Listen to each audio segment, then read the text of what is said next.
C first those 420 says, hey Forsen, watch this Donkey's Assassin's Creed review, Pog. Before I start tearing into this fucking disaster of a video game, I have to pay some due respect. The story starts out pretty strong. Instead of killing people with a fucking feather, you kill them with actual weapons that an assassin might actually use. Instead of being a jumble of incoherent flashbacks, there is structure and a plot, and people's faces are actually animated. It isn't some masterpiece, but it's interesting enough to where you want to keep playing to see what happens next. Pretty accurate, actually. You hit a certain point where the story just grinds to a halt. Oh my god, this guy is so accurate. This is my playthrough. Exactly after this level, it comes to a halt because it's super grind. What the fuck? And you do want to play to find out what happens next, but then the grind happens. This is exactly what I was doing. Halt because your character isn't a high enough level. Turns out the side missions aren't side missions because you have to complete a ton. Oh my god, this guy is legit. He said everything I said. In order to level your... It's too bad because I really liked the game, but I didn't like the fact that you had to grind for fucking ever. And people were suggesting side missions, and I said side missions give you a third, if even that, of one level. One side mission. Guy up. Of course, this is where time savers come into play. Ubisoft and I refuse to buy XP boost. In-game experience so that you don't have to actually play the game you just bought for $60. Stop running!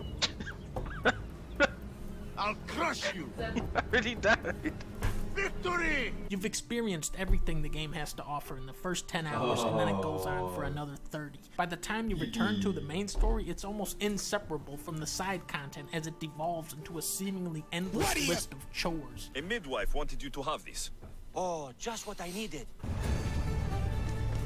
With Origins, Ubisoft wanted to turn Assassin's Creed into Metal Gear Solid 5. The problem is they still haven't caught up to the technology from Metal Gear Solid 2 yet. The core gameplay is embarrassingly sloppy, leaving this beautiful open world and its hundreds of quests no foundation to stand on. The melee combat feels floaty and unsatisfying with you just sitting there chipping away at a dude's health. Sometimes when you beat a guy, it'll play one of these neat little animations, and other times their body will just ragdoll fly away at 100 miles an hour. Dang. What? That guy's already dead. That never happened to me though.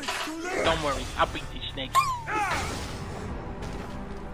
My first experience with the naval combat was me boarding an enemy ship, and then my guy goes, "Prepare to board! Follow me!" So I hop on, start fighting people, and then after a while I realized that none of them actually boarded the ship with me. I'm gonna die. If only I had an entire ship of people to help me fight these guys. Fortunately, my guys did learn to board enemy ships later on in the game.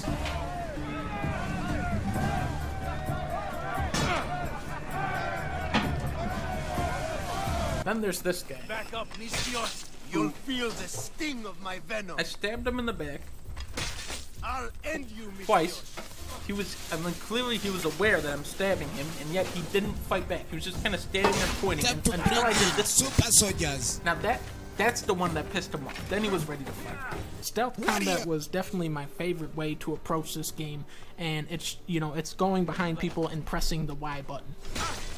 But at least it looks cool. I also made sure to spec into this Spartan kick ability, which is hilarious. There was a really emotional boss fight where this dude comes at you screaming, and it's like, oh shit, now it's about to get crazy.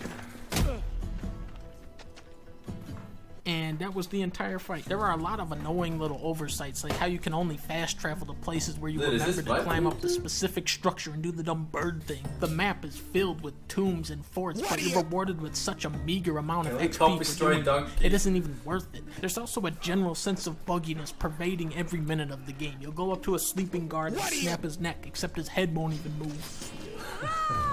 Your character and your horse are constantly getting stuck on the terrain. There was a part where my horse just clipped through a pond. Oh no. Get off of me!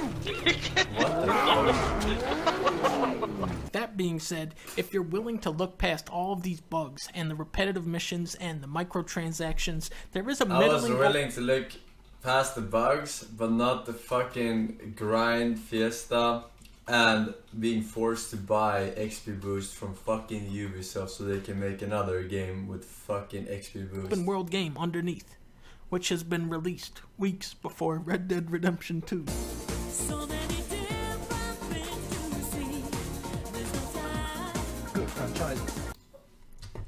Fucking A, dude. What do you? I really wanted to play that game, but I just refused to negotiate with terrorists. What do you?